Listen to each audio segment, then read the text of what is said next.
seriously behind the innovation. Term is the National Library of Branch. One person needs to have about 25 square kilometers of area for foraging and hunting. Now see, it has come down to a few square feet of our household. We have been confined to that. We have to talk about whether the planet Earth will be able to sustain the kind of efforts that we are doing. How long will the gold last? How long will the iron last? How long will the petroleum last? Are the questions. These are the natural resources. Forget about the entire ecosystem. About the planet Earth, it's how long will it last if we go on continuing like this. And that too in a very, very disaggregated, dichotomous, unequal manner. For example, the United States, with 340 million people, consume 40% of the global iron.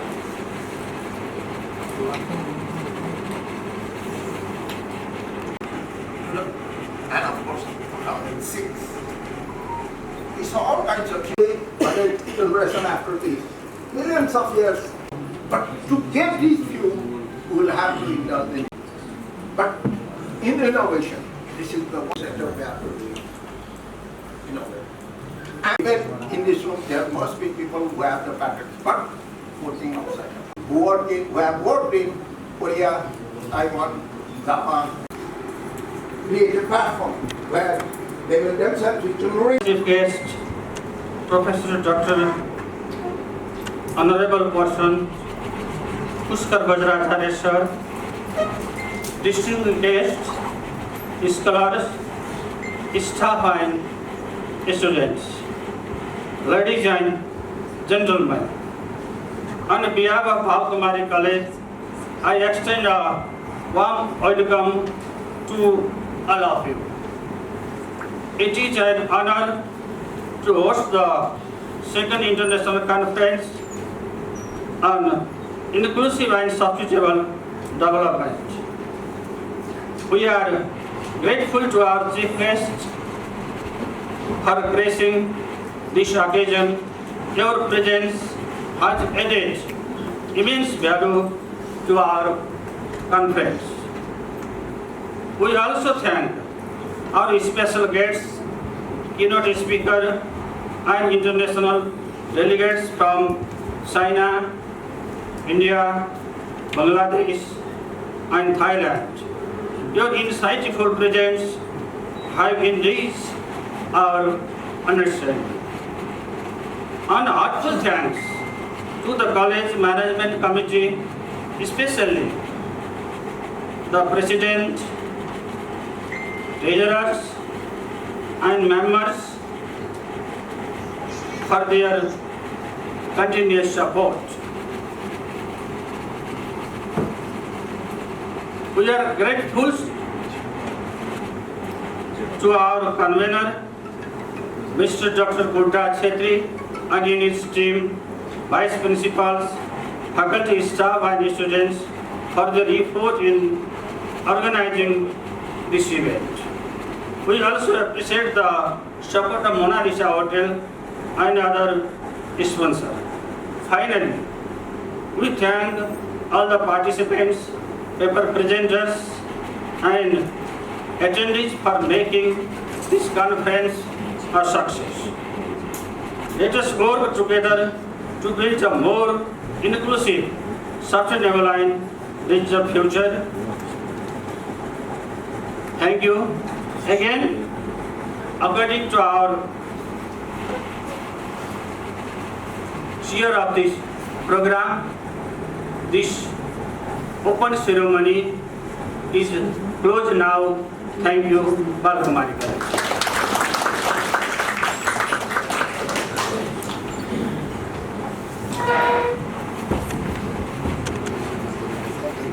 Thank you, respected Principal Sir, for your thank you speech. Now I'd like to thank to all our sponsors. I'd like to thank University Grant Commission. Similarly,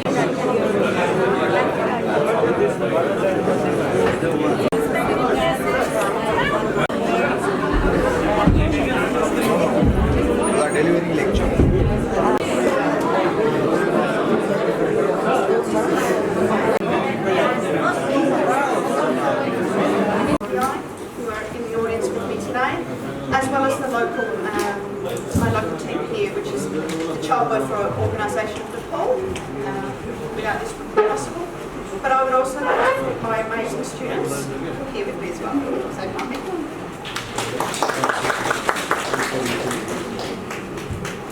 as this is an international conference, I would just like to share an Australian custom which where we provide acknowledgement of welcome to country before our official proceedings. So at the University of Melbourne, we acknowledge the Aboriginal and Torres Strait Islander international opportunities, which is why we are here. From an innovation perspective, our international placement is part of our innovative placement curriculum. We bring the students here for 2 weeks, supported by, as I said earlier, SVPI and our local team here, Chitwan. We visit and observe a variety of different health settings. We've been to hospitals, community primary care up the street here, and we've been out to some local and remote villages. We do health camps, so we have a focus on hygiene, health promotion and education, and provide some first aid clinics in consultation with some local healthcare teams here.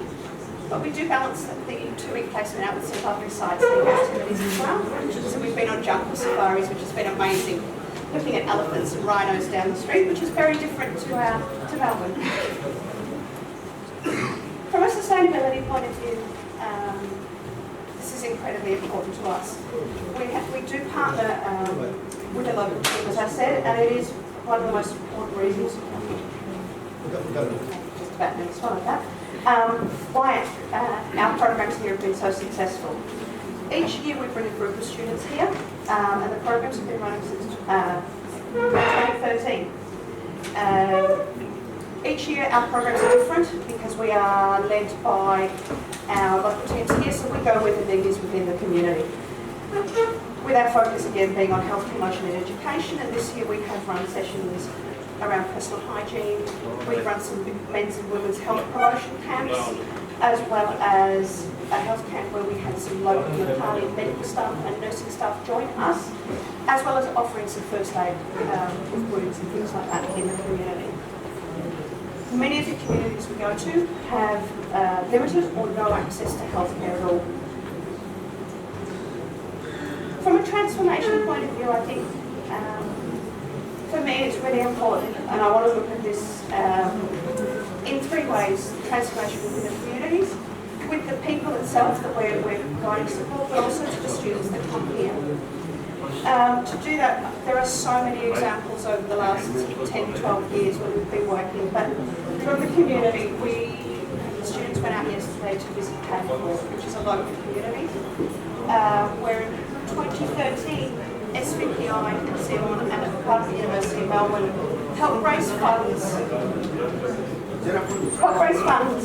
and SVPI raised funds, and he is that boy now, goes to surgery, and he's thriving, as we have seen. I mean, watching the little boy, we did some hygiene, so hand washing, the joy of him opening a toothbrush and a bar of soap. And I'm sure all my students will agree, and I'm not sure if anyone wants to make any comments around it. And then at the UN General Assembly in September 2014. And ahead of the Millennium Development Goals deadline 2000 to 2015, the UN Open Working Group for Sustainable Development proposed a set of 17 SDGs with 169 targets for the period of 2016 to 30. And it built on the MDGs 8 goals covering a wider and deeper range. Within that, all we are familiar about the 8 goals of sustainable, that time Millennium Development Goals, where eradicate extreme poverty and hunger, achieve universal primary education, promote gender equality and empower women, reduce child mortality, improve mental health, combat HIV/AIDS, malaria and other diseases, ensure environmental sustainability and global partnership for development. So, 5 major themes were developed at that time, basically people, planet, prosperity, peace and partnership regarding this issue. The 17 goals, they are under the SDGs goals are here. I think no need to spell out all these goals here. And more than 230 indicators have been suggested to measure and track the progress of these goals. And for the implementation of these SDGs, there are 5 factors has been identified at that time, and generally it used to say 5I. They are identification of priorities, intervention of policy, investment of resources, institutional readiness, and the last one is the implementation of SDGs. These are the 5I generally we used to say.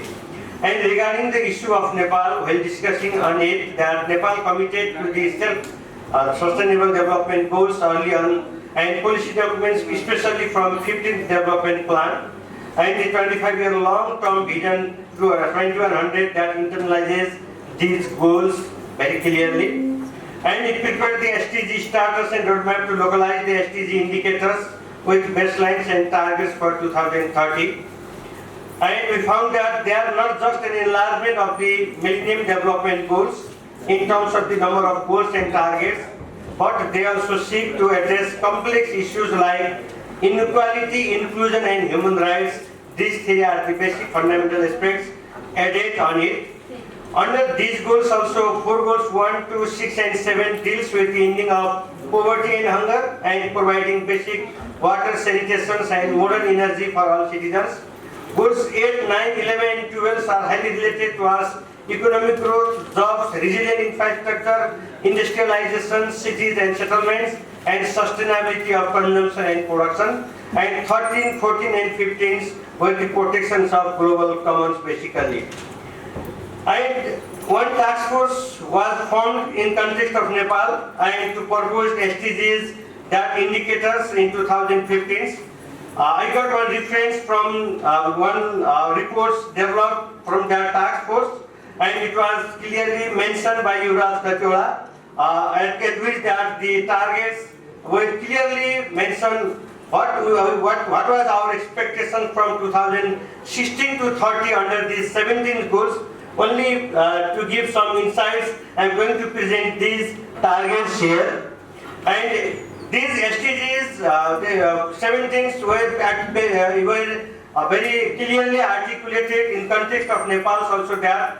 First one, in poverty in all its form everywhere. That targets were set like this, that populations below national poverty lines, the target was 6, and in 2014 it was 23.8, in 2020 17.1, 2025 the target is 11.5, and 2030 it is 6.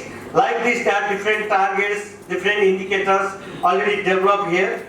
And under end hunger, achieve food security and improve nutrition and promote sustainable agriculture also, that prevalence of undernourishment, it was target is bringing down to 1 in 2030. Like this, that all targets are given very beautifully here.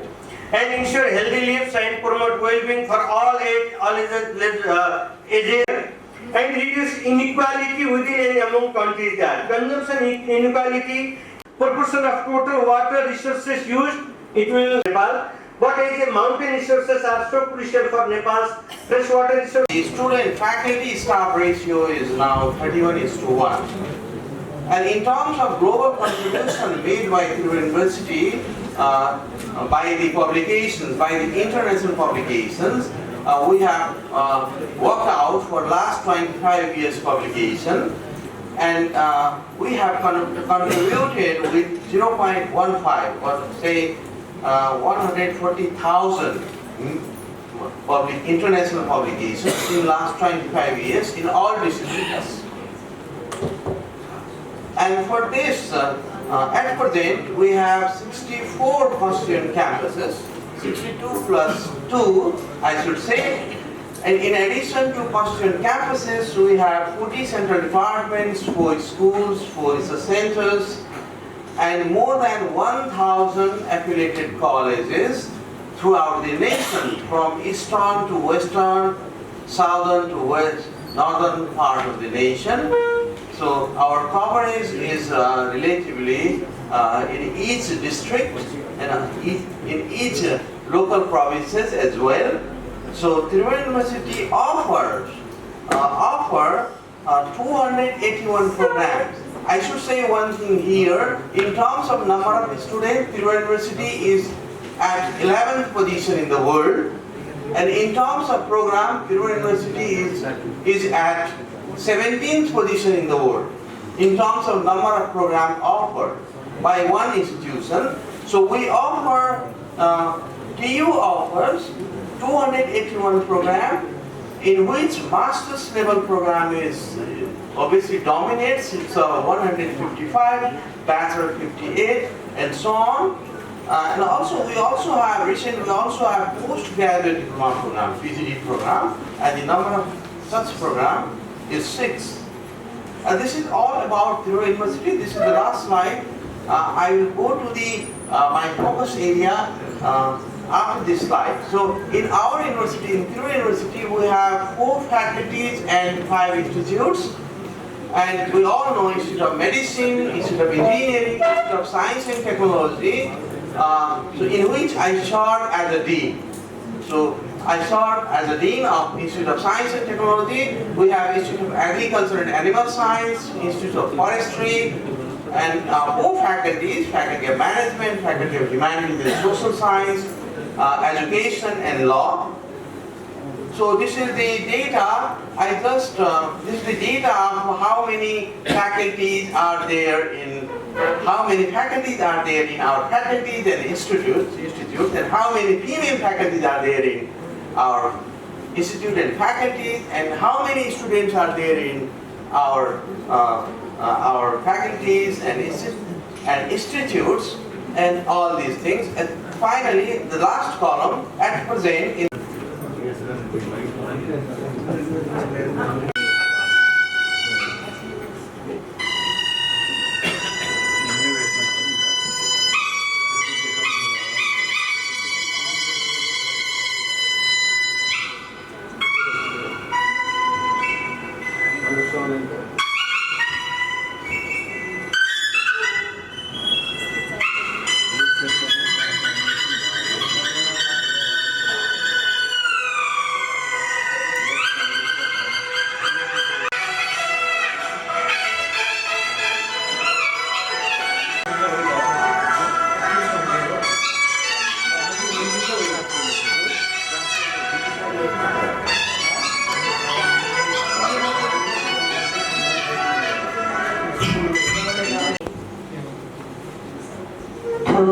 the education and development of development illustration in the inheritance of Jew music.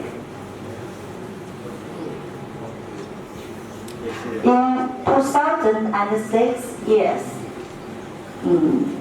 the first best of national intangible is Hebei drum and Yongnian and Funing. My country is Funing. Okay. This is my country. Wow, a great wow. This is a picture. It's drum music in Great Wall.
Okay.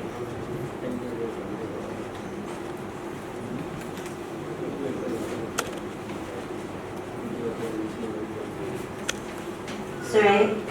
First give pass to utilization to really the hazard development of drum music.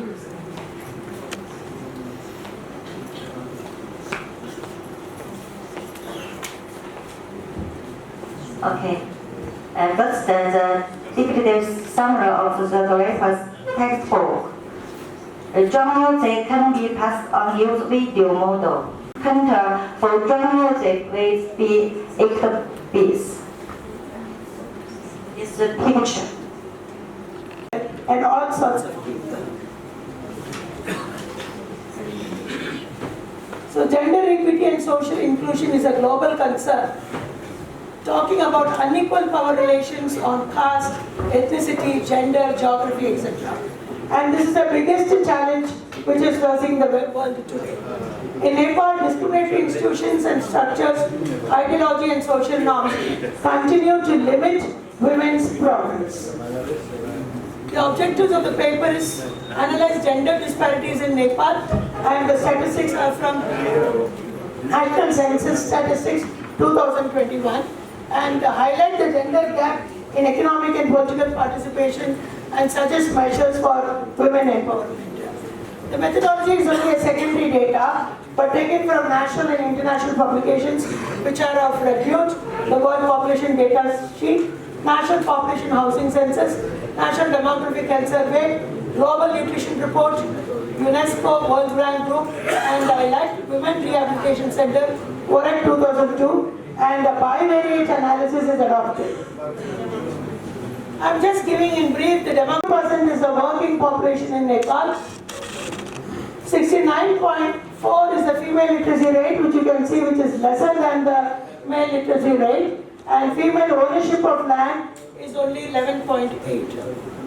Here you can see the age composition. You have a working population of 62% who are in the working age group 15 to 59. Gender-based violence is because of male-dominant attitudes and patriarchy.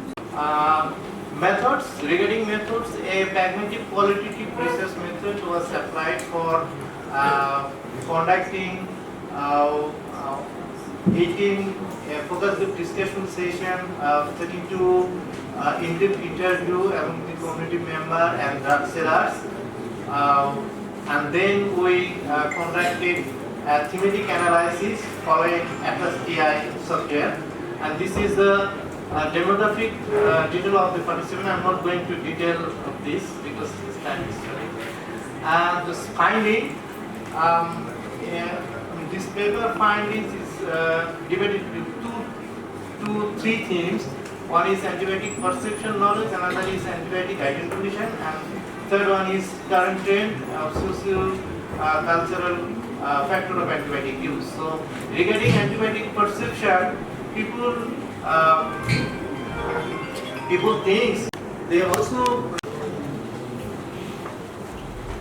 A preventable factor of stroke, high blood pressure, heart disease, diabetes, hyperlipidemia, smoking, alcohol, and patient with history of stroke, but non-preventable factor age, gender, and risk. The primary stroke care system in Thailand.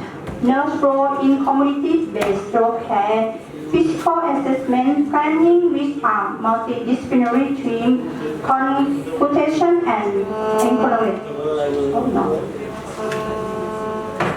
Two, stroke care system at home, the multidisciplinary team and chief, and recommendation, communication, monitoring, enrollment, adjustment, facility care, and safety. The problem of the barrier for the community-based stroke, also the health team, the patient, and the relative. The research problem that I'm interested. What if the care needs of stroke holder in the community-based stroke care system? Study objective to explore the care needs of stroke holder in the community-based stroke care system in Thailand. This study designs are descriptive, quantitative research. Study duration from January to September 2029,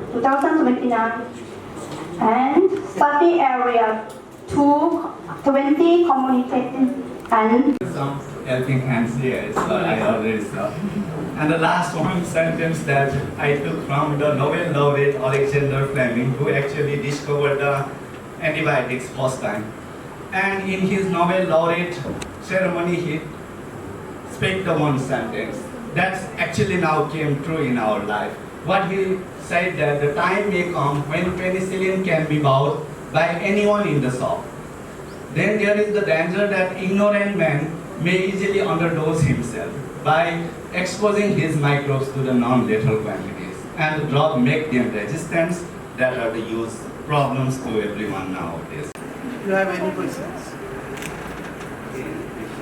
Any questions? Just please, I encourage to ask questions.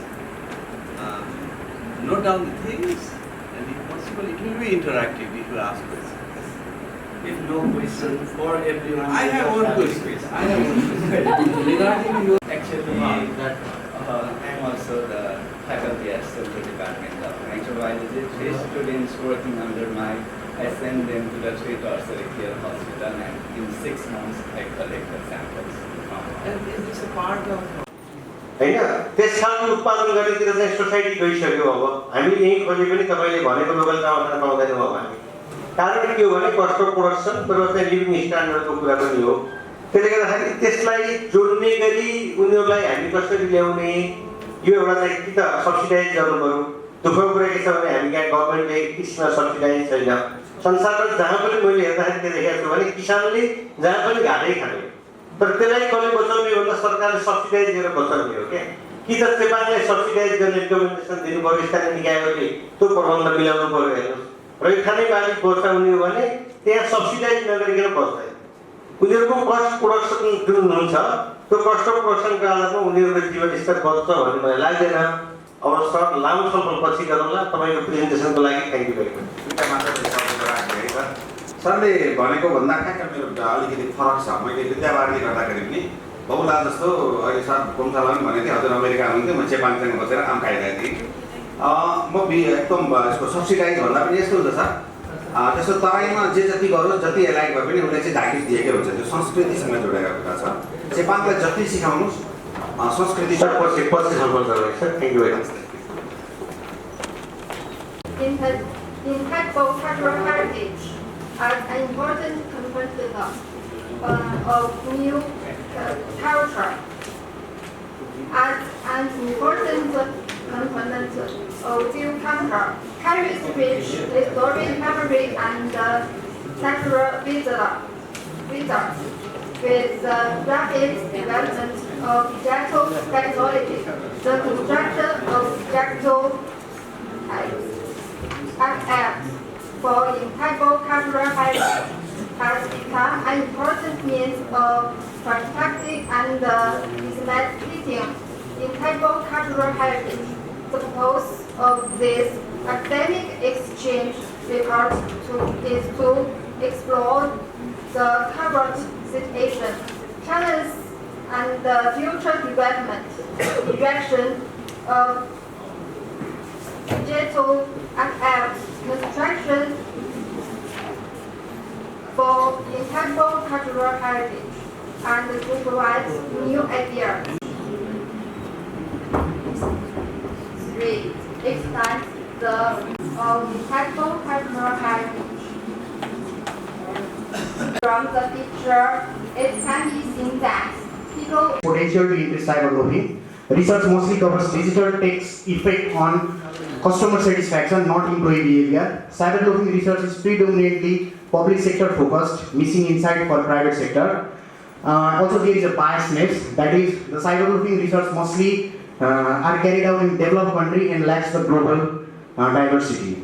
Now the objective of my research is to identify the antecedents of job embeddedness, to examine the effect of job embeddedness on cyberloafing among employees in private sector, and to investigate the mediating role of job embeddedness in relationship between family support, work support, task significance, work practice, and cyberloafing.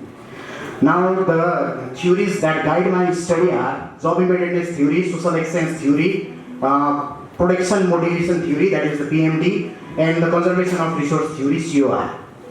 Now this is my conceptual framework. I have 4 independent variables that are work support, work practice, task significance, and family support. Cyberloafing is our dependent variable, and job embeddedness works as a mediating variable.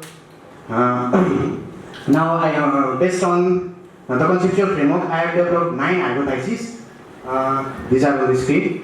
The limitation of my study includes we have used cross-sectional data, so there is a chance of self-reporting bias. Also, there is a number one, which is reduce the poverty and economic growth, which is Sustainable Development Goal 8, and digital payment system in Nepal now using the banking digital banking system in mobile banking app and internet banking, digital wallet like eSewa, Khalti, IME Pay, and financial literacy means allow to user the financial transaction which help to faster the financial transaction. Please go to your research questions issue. No need to define all of them.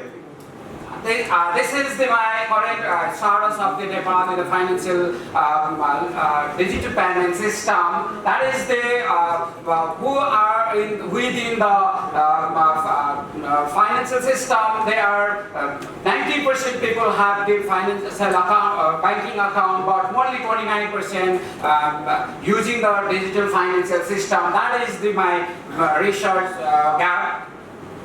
And my research question is the financial literacy impact on digital payment system. I want to, my objective is to analyze the impact of financial system on digital payment system, and I developed my descriptive research design as well as the casual comparative research design. And the population of the study is all the fintech users, as well as the study adopted the convenient sampling technique, and the sample size of 352 respondents, which is driven through the thorough in 1967, was 70 questionnaire items were used for the study. And the data for the study were collected from the well-structured questionnaire entitled The Factor Affecting Adoption of Fintech in Nepal. So the respondent includes the student of different level, from the secondary level to research level, agriculturist, entrepreneur, and the serviceman. And the participants were asked to judge the extent to which the more research is needed on 5 Likert scale, with the anchors of strongly disagree to the strongly agree. And the econometric model is employed in the study to analyze the relationship between the dependent and the independent variables, where the adoption of fintech is the function of all those independent variables. And the test of response bias, for testing I have used the economic models. Adoption of fintech is equal to alpha plus beta 1 perceived usefulness, beta 2 perceived abuse, beta 3 perceived risk, perceived awareness, perceived cost, trust on technology, where alpha represents the constant term and the beta represents the coefficient. In the board of directors, but in Nepal there is not any legislative requirement for inclusion of female in the boardroom. So this research answers what happens in voluntary involvement in the female in the board. Then the third one is a cooperative is an entity which is set up for the different objective, because it is established by the members, and it does work for the members of the organization. So, and it has different objectives and set up as per the report. The total number of female members is greater than the male number by 12%, and this is the area that must be explored and analyzed for the better policy making. And they are my research questions. Does appointment of female